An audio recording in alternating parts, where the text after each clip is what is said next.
You remember Dr. Ian Malcolm, right? From Jurassic Park? The rock star chaotic Shissin, all in black, warning everybody about the hubris of man with that unforgettable kind of stammering charm. He was an absolute icon of the 90s. But if you've seen the newer movies, you've probably felt it too. Something's off.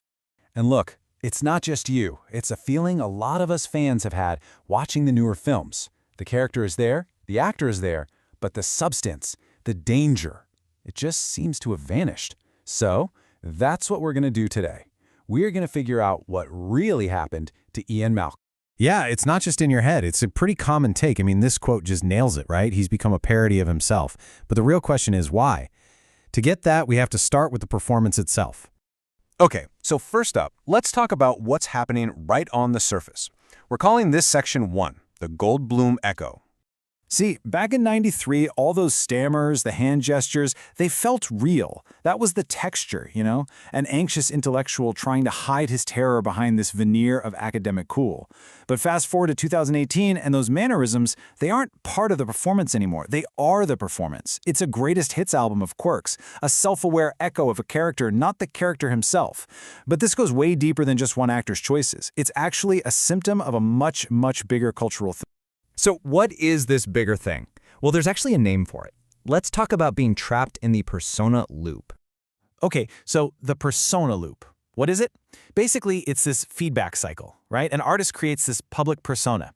We, the audience, love it. We want more of it. So the artist keeps delivering it over and over until that persona gets kind of calcified. It hardens, and sometimes it traps the actual person inside.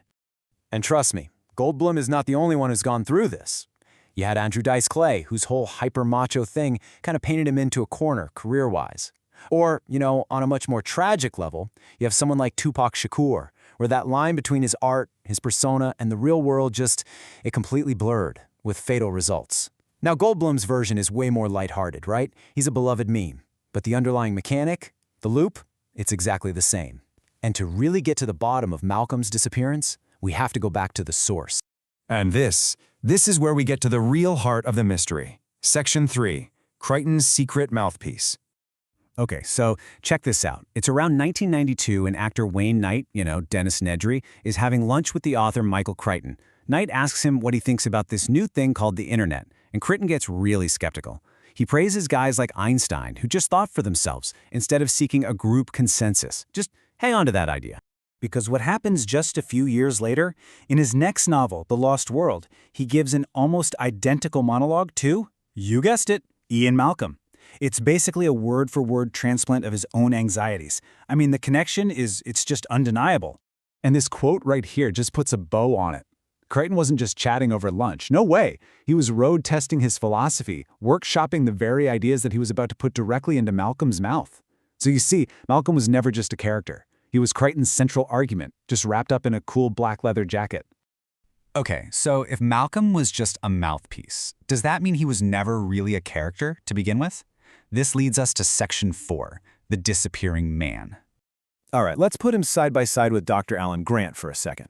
Grant is a person, right? He digs in the dirt, he has a job, a whole personality, a real character arc. You can easily imagine him off-screen just getting older and grumpier about new fossil theories. But Malcolm, he's an idea. He's a function. He's like the Greek chorus in a play who just pops in to deliver these dire warnings but doesn't really have a life outside of that.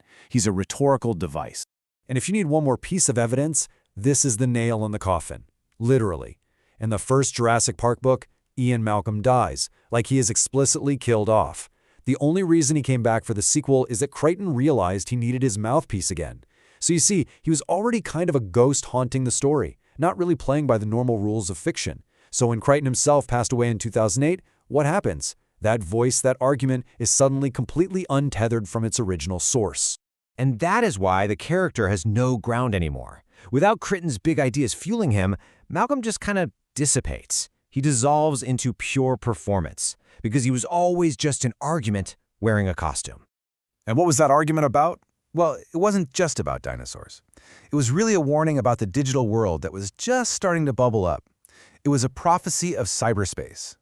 Now, Crichton's fears can sound super prophetic today, but here's the thing. Back in 1992, the idea of cyberspace was already in the air. I mean, this conversation had been going on for decades in sci-fi and tech circles, from phone phreaking in the 70s to William Gibson coining the actual term cyberspace in Neuromancer. So Crichton wasn't so much predicting the future as he was tapping into a very real anxiety that was already out there. And that specific anxiety, it has a name: cognitive globalization. It was this deep-seated fear that our new interconnected world would just steamroll over cultural diversity, creating one big, homogeneous global monoculture, where we all think the same things all the time. That was the core warning from Malcolm, and by extension, from Crichton. But here's the twist. They got the future completely wrong. So where did Crichton's digital dream go wrong? That's what we're tackling in our final section. What actually happened? Well, it wasn't homogenization. It was the total opposite: extreme fragmentation. Instead of one big global village, we got thousands upon thousands of tiny, hyper-niche global micro-tribes. And this example is perfect. You could have an Ariana Grande fan in Thailand who shares an entire language and culture with another fan in Milwaukee, but they might have absolutely nothing in common with the person who lives right next door. You see, that whole 90s vision of cyberspace, as this 3D city you could jack into, it was a fundamentally flawed metaphor, because information doesn't work like that. It isn't spatial. I mean, think about it with this question. Where in that city do you file something as complex as Madonna? Is she in the music district, the film district, fashion? It just completely falls apart. Because it was never a city. It was and is this dimensional web of echoes, weightings, and relationships. Madonna isn't some file in a cabinet. She's a pattern that lights up at the intersection of countless different connections, honestly, a lot like how a concept works in our own brains. The real digital world is all about relationships, not location. So, in the end, Ian Malcolm kind of disappeared because his author is gone. And the specific future he was warning us about, well, it never really showed up. Or did it? See, he was afraid of one giant global monoculture. What we got instead are thousands of tiny micro-monocultures, each one its own powerful echo chamber. So I'll leave you with this question to chew on. Did we accidentally build the exact world he was afraid of, just in a completely different shape?